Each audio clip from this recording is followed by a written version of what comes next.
আসসালামু আলাইকুম। ওয়ালাইকুম আসসালাম। আপনি তো আপনার জরায়ুর অপারেশন হয়েছিল, তো আপনি কি সমস্যা নিয়ে ভুগছিলেন?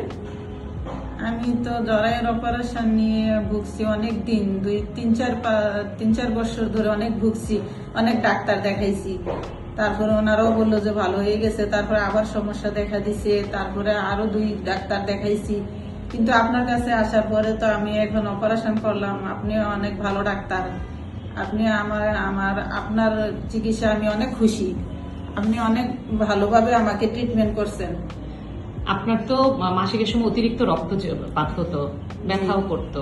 হ্যাঁ। এই সমস্যাটা নিয়ে ভুগছিলেন, অনেক ওষুধ খেয়েছিলেন, জি। ভালো হচ্ছিল না। পরবর্তীতে অপারেশনের পরে এখন আলহামদুলিল্লাহ এখন আলহামদুলিল্লাহ ভালো। আবার আপনি অনেক ভালোভাবে আমাকে অপারেশন করেছেন। আমি অনেক কৃতজ্ঞ, আপনার প্রতি অনেক কৃতজ্ঞ। আপনি অনেক সুন্দরভাবে আমাকে অপারেশন করেছেন। আমি অপারেশন যে করেছেন আসলে আমি একটু বুঝি টেরও পাই নাই, এত সুন্দরভাবে আপনি আমাকে অপারেশন করেছেন। এখন অপারেশনের পর তো আজকে 10 দিন হয়ে গেল, আজকে কেমন আছেন আপনি? অনেক ভালো আছি। আমার অপারেশনের পরে আমার কোনো ব্যথাও আর হয় নাই। আলহামদুলিল্লাহ। শুধু নাপা খাইছি, তারপর আমার আর কোনো ব্যথা নাই।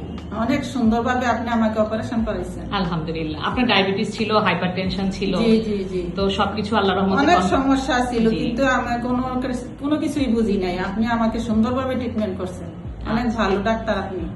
আলহামদুলিল্লাহ, আপনাকেও ধন্যবাদ আমাদের কাছে এসেছেন সেবা নেওয়ার জন্য। আপনাকে অনেক ধন্যবাদ আপা, আপনি আমাকে অনেক ভালোভাবে ট্রিটমেন্ট করছেন। জি। আপনি অনেক ভালো ডাক্তার। আলহামদুলিল্লাহ, ভালো থাকবেন। আমি সবাইকে বলবো যে আপনি অনেক ভালো ডাক্তার। আপনার কাছে আসতে বলবো, সবাইকে আমি আপনার কাছে আসতে বলবো। ঠিক আছে, জি, আলহামদুলিল্লাহ।